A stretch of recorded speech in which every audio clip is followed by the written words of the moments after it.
गणतंत्र दिवस परेड आपके निरीक्षण के लिए तैयार है श्रीमान। गणतंत्र की इस परेड की कमांडर प्रतिभा शर्मा उप पुलिस अधीक्षक ने माननीय मुख्य अतिथि महोदय को परेड के निरीक्षण के लिए आमंत्रित किया। प्रदेश के यशस्वी जननायक के संकल्पों और सपनों के अनुरूप हमारे इस परेड का नेतृत्व प्रदेश की 2 बेटियां कर रही हैं।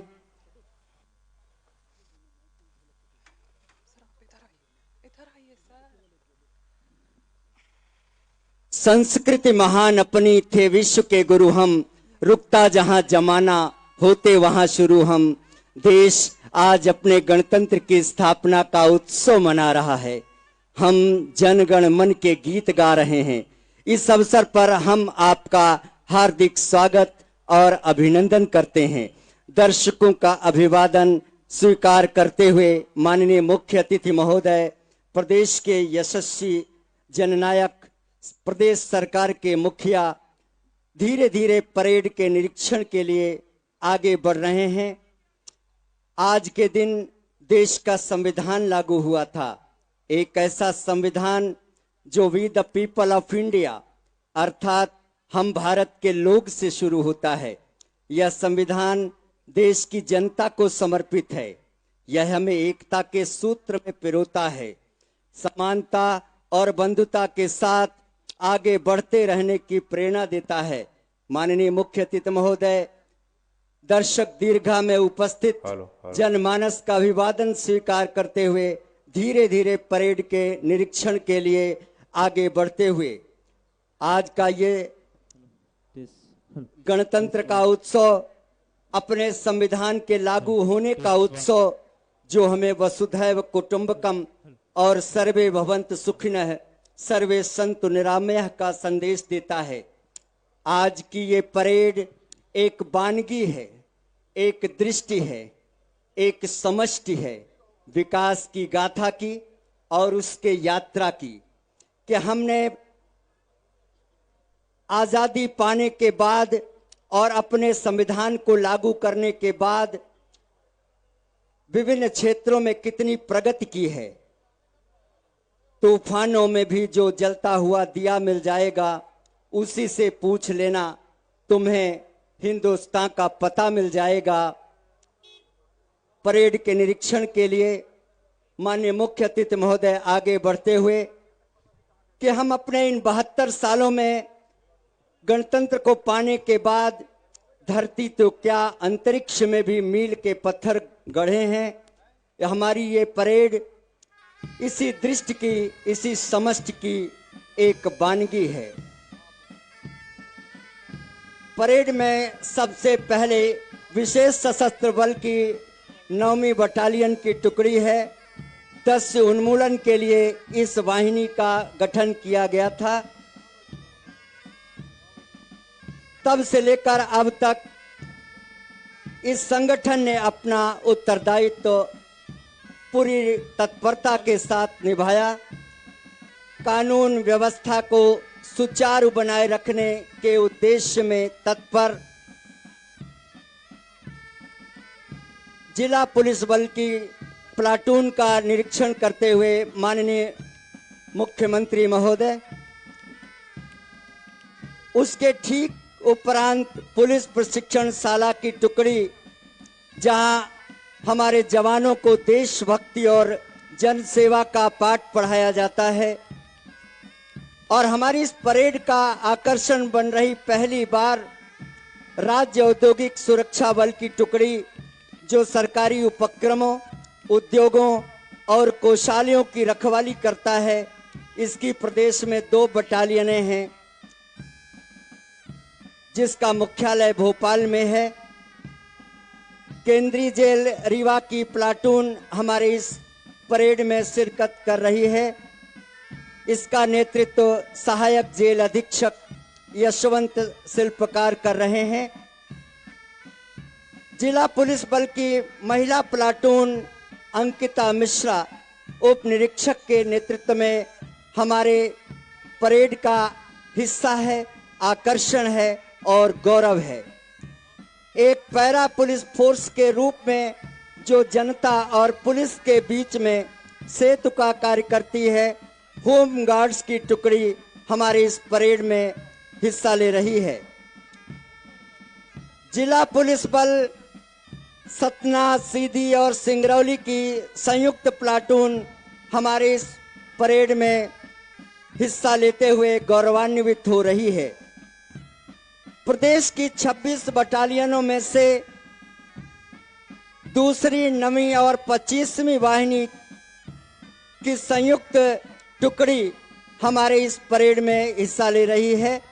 माननीय मुख्य अतिथि महोदय का निरीक्षण वाहन धीरे धीरे इन टुकड़ियों के पास से होकर गुजरता हुआ उनका अभिवादन स्वीकार करता हुआ और अंत में जिला पुलिस बल का प्लाटून गणतंत्र दिवस की इस परेड में शामिल हो रहा है।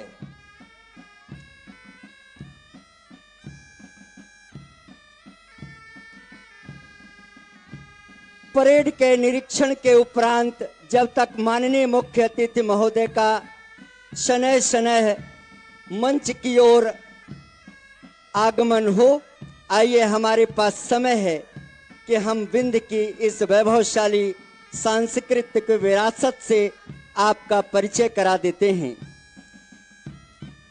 साथियों, यह भगवान महामृत्युंजय की पावन धरती है।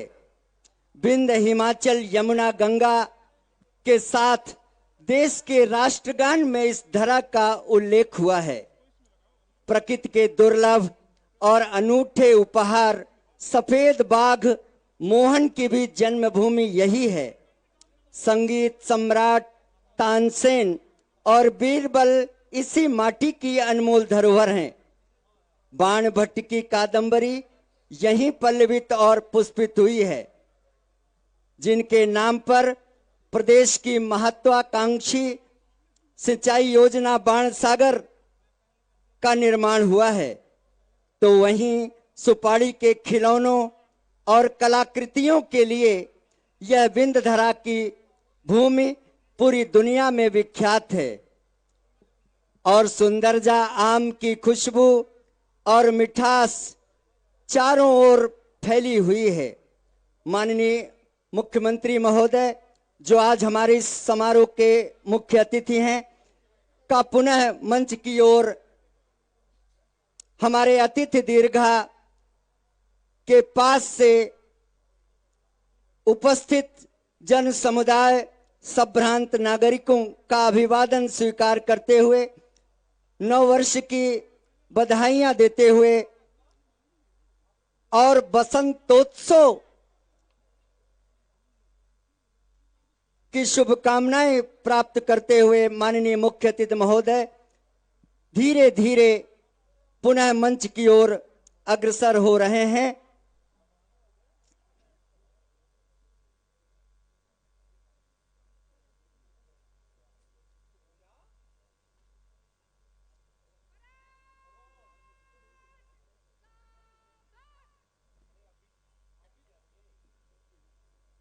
सवा अरब से भी अधिक की आबादी का दुनिया का महानतम लोकतंत्र आज अपने जनगण मन के गीत गा रहा है।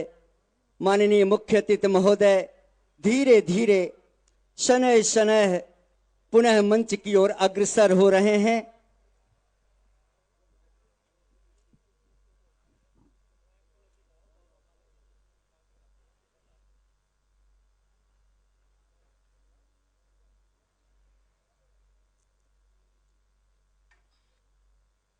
परेड के निरीक्षण के उपरांत माननीय मुख्य अतिथि महोदय प्रदेश के मुखिया का मंच पर पुनः आगमन हो रहा है। आइए हम प्रदेशवासियों के लिए उनके उद्बोधन को सुने।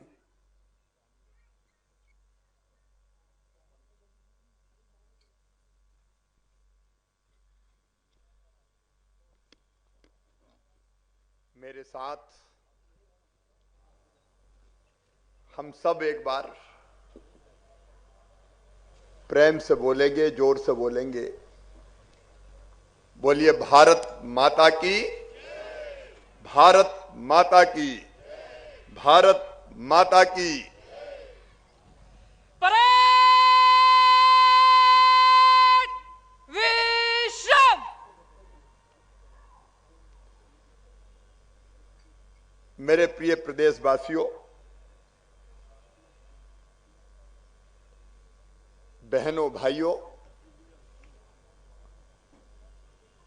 भांजे और भांजियों,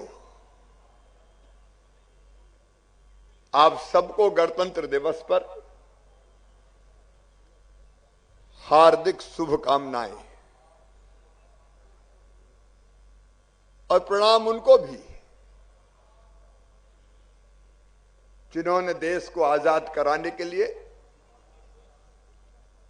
अपना सर्वस्व न्यौछावर कर दिया। अभी 23 जनवरी को नेताजी सुभाष चंद्र बोस की 125वीं जयंती थी। भारत माता के ऐसे सपूत जिन्होंने केवल देश में नहीं, विदेश की धरती पर जाकर आजाद हिंद फौज का गठन किया।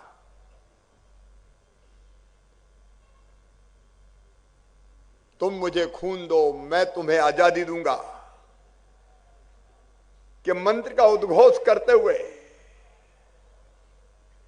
अगर देश की पवित्र धरती पर तिरंगा सबसे पहले फहराया था आजाद भारत में, तो नेताजी सुभाष चंद्र बोस ने।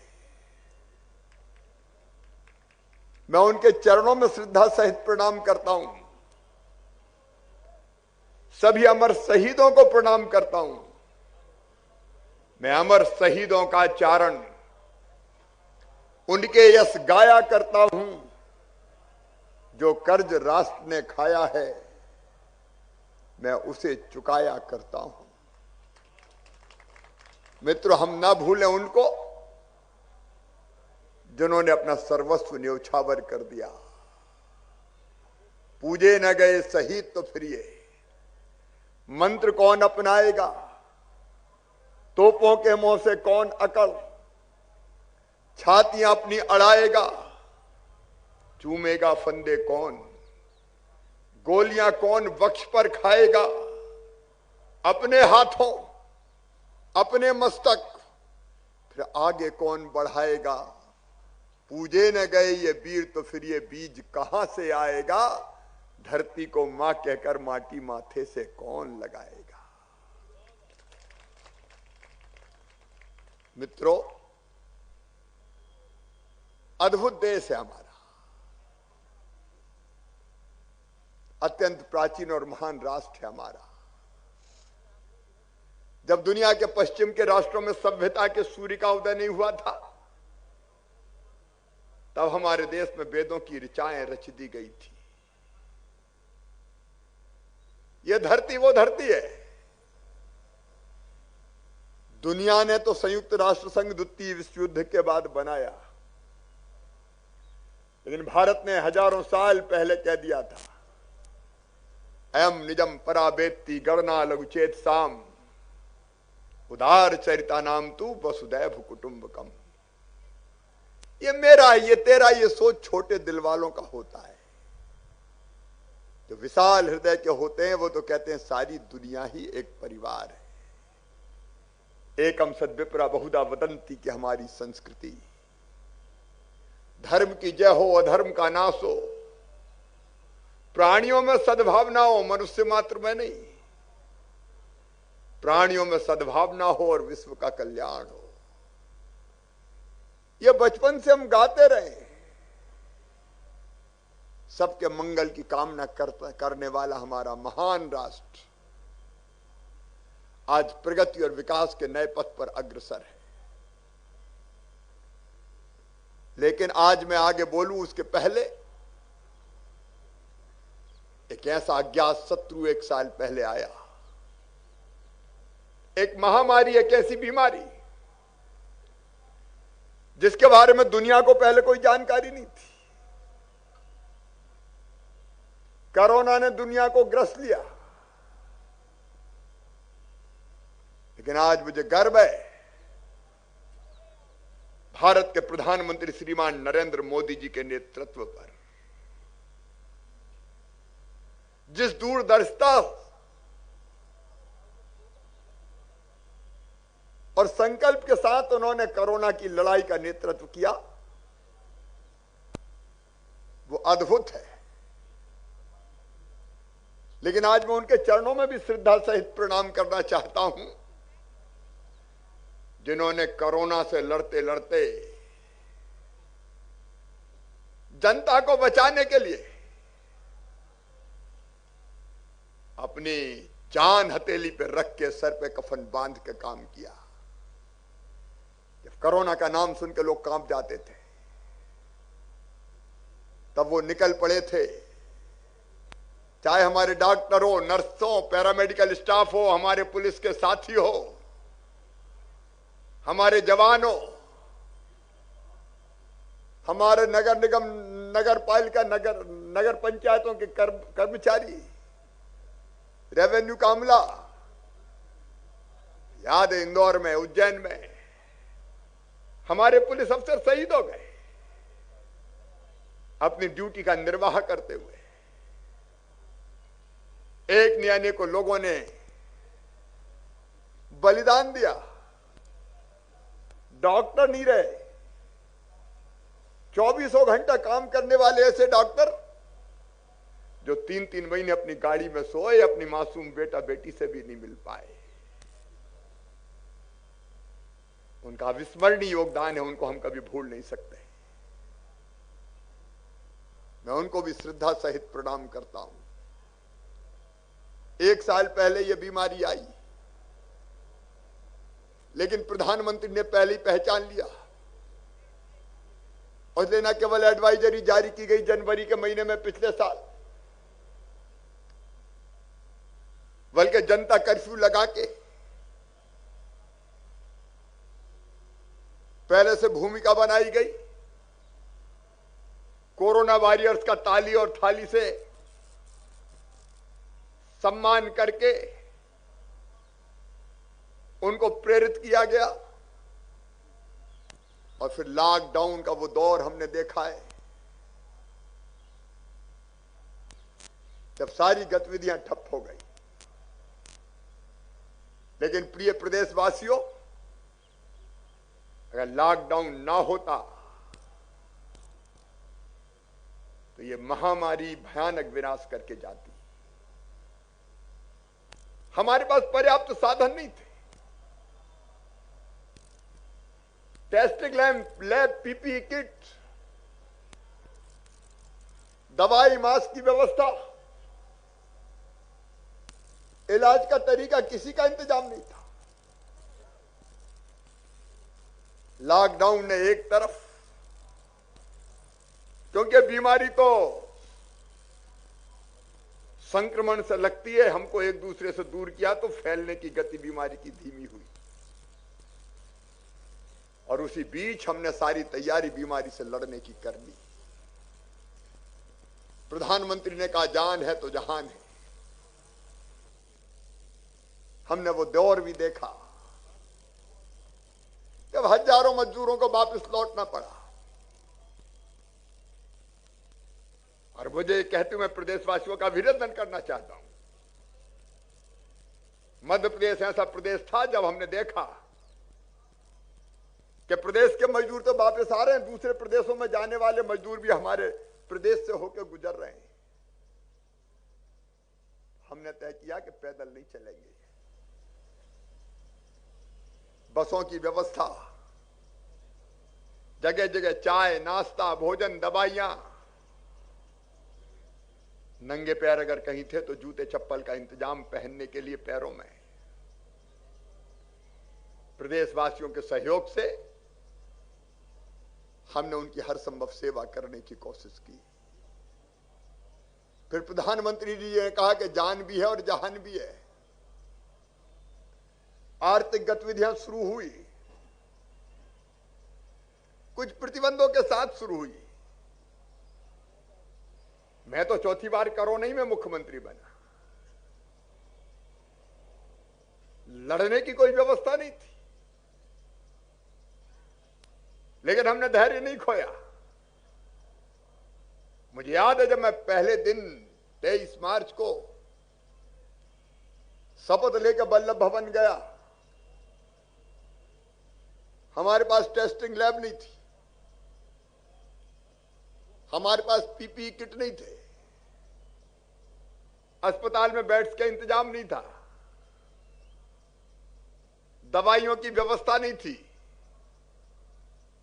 लेकिन आपके सहयोग से प्रदेशवासियों युद्ध स्तर पर यह व्यवस्था बनाने का प्रयास किया गया।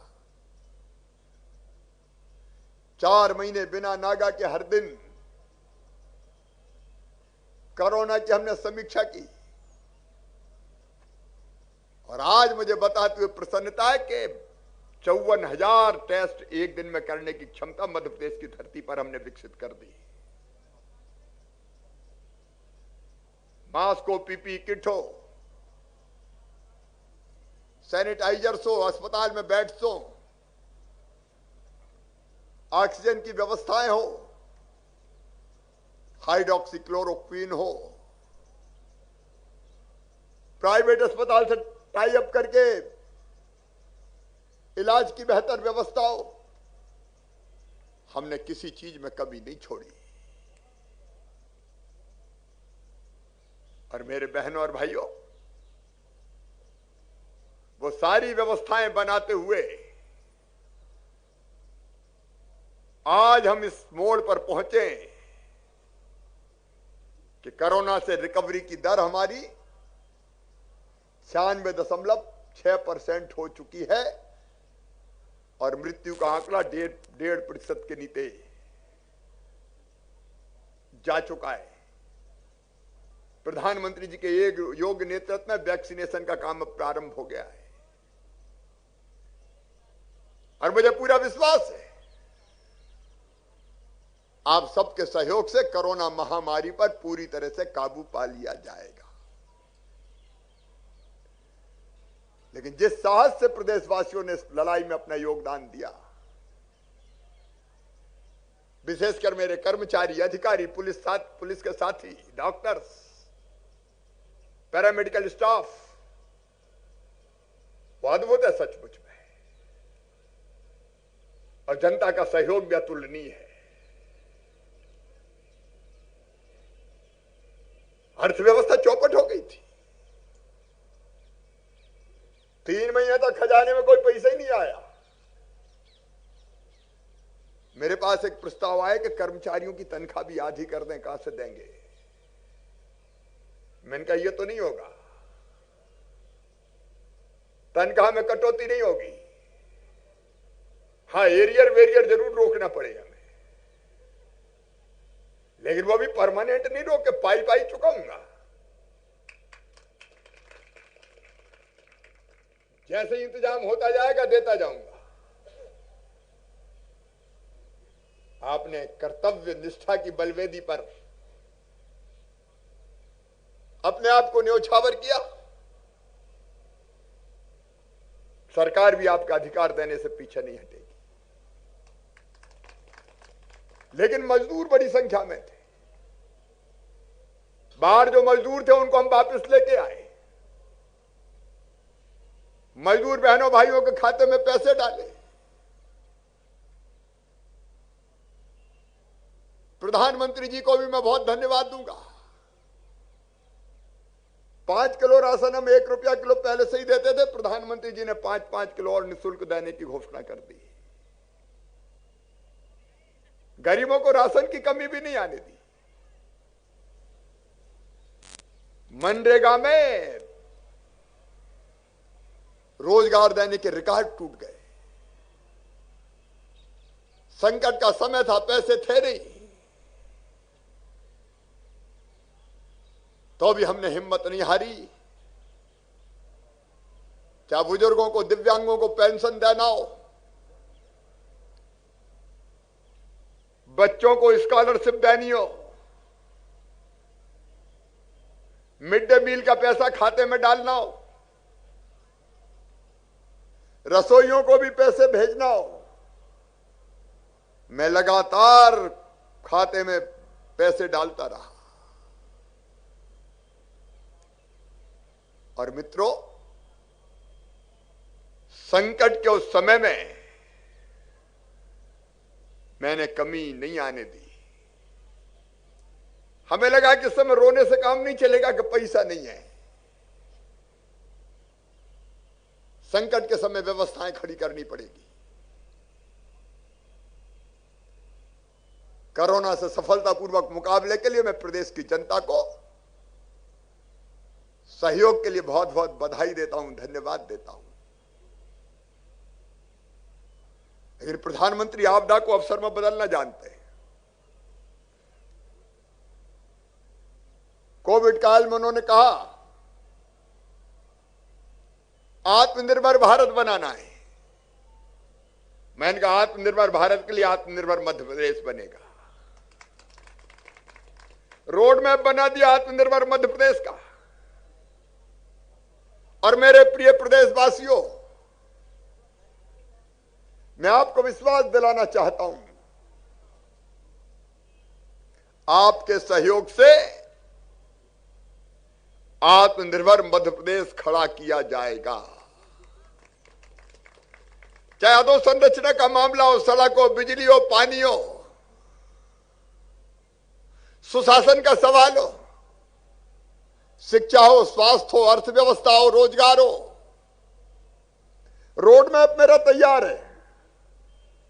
हमारा रोड मैप, लक्ष्य तय और कैसे प्राप्त करेंगे उसका रास्ता भी तय। कल मैं रीवा आया, आज विंध्य की इस पवित्र धरा पर मैंने तिरंगा झंडा फहराया। रीवा जिले के विकास की मैंने चर्चा की है। ये विंध्य की पवित्र धरा को विकास की दृष्टि से पीछे नहीं रहने दिया जाएगा। चाहे गांव हो, शहर हो, उनके विकास का हमारा मास्टर प्लान तैयार है। उस पर हम तेजी से काम करने वाले हैं। मध्य प्रदेश नई गति से आगे बढ़ेगा। लेकिन कोरोना से लड़ते लड़ते हमने तय किया कि माफियाओं से भी लड़ा जाएगा और इनको समूल नष्ट किया जाएगा। पूरे प्रदेश में अभियान चल रहा है इस समय। जहां सारे प्रदेशवासी देशभक्त, मुट्ठी भर लोग ऐसे हैं जो अपने मसल पावर का इस्तेमाल करके जमीनों पर कब्जे करते हैं। चाहे वो भू माफिया हो, चाहे वो खनन माफिया हो, चाहे वो ड्रग माफिया हो, शराब माफिया हो, चिट फंड कंपनियों वाले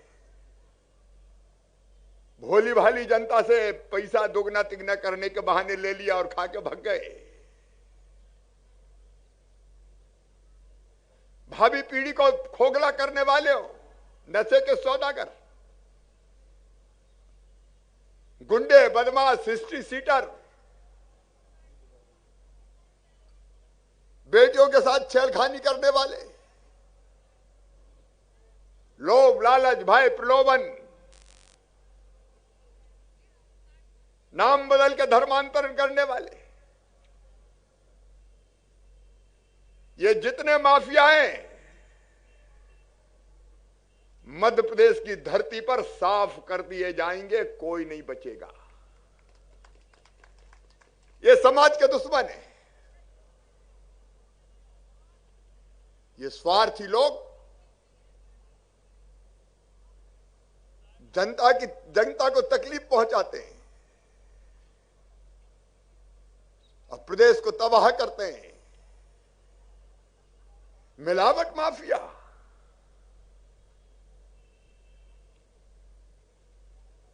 धीमा जहर परोस रहे हैं। ये आंख बंद करके हम नहीं देख सकते। और ये संपूर्ण प्रदेश में माफियाओं के खिलाफ अभियान चल रहा है। मैं प्रदेशवासियों को बताना चाहता हूं, सैकड़ों हेक्टेयर जमीन जिसकी कीमत लगभग 8,000 करोड़ रुपया है, इनसे हमने मुक्त करा ली है। ये जनता की संपत्ति है। ये रसूखदार बचेंगे नहीं।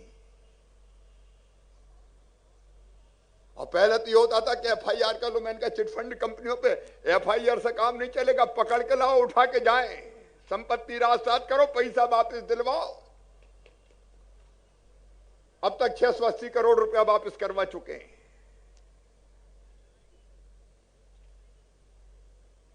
और जिन्हें अवैध निर्माण किए बड़े बड़े, हमका रसूख तोड़ना है तो उनके मकान संपत्ति सब तोड़ो।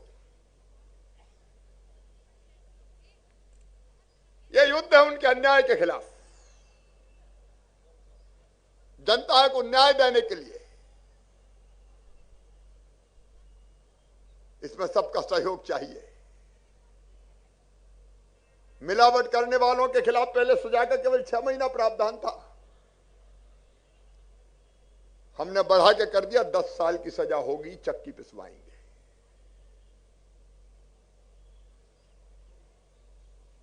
मेरी बड़ी संख्या में बेटियां गायब थी। 4,000 बेटी हम वापस ला चुके हैं।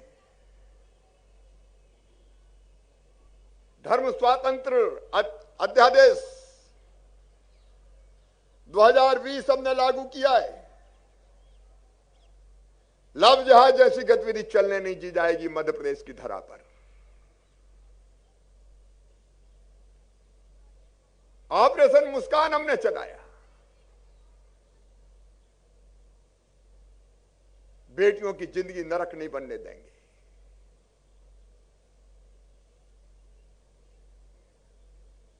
लोभ लालच भय प्रलोभन वाले अलग अलग तरह के असामाजिक तत्व उनकी जिंदगी से खेलने का प्रयास करते हैं। इनको हम सहन नहीं करेंगे। बेटियों को जीने का हक है, मुस्कुराने का अधिकार है। वो ऊंचे आकाश में लंबी उड़ान भरे प्रगति और विकास की, उनके लिए पंख अभियान शुरू किया गया है। मेरे बहनों और भाइयों, कोरोना काल में हमने किसानों की चिंता की है।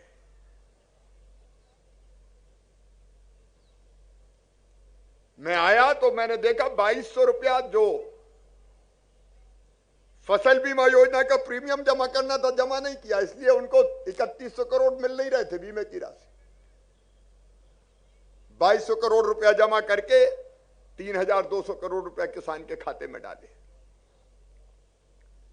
फिर रबी और खरीफ की 2019 के फसल की बीमा की प्रीमियम की राशि जमा करके 4600 करोड़ रुपया फिर डाले। और फिर मैंने देखा प्रधानमंत्री किसान सम्मान निधि, सब किसानों के नाम ही नहीं भेजे गए थे, इसलिए कई किसानों को पैसे ही नहीं मिल रहा था। हमने प्रशासन को निर्देश दिया, सबके नाम जोड़ो। आज जब लेकिन नाम जोड़ रहे थे तो एक विचार और आया कि 6,000 तो प्रधानमंत्री नरेंद्र मोदी दे रहे हैं किसानों को,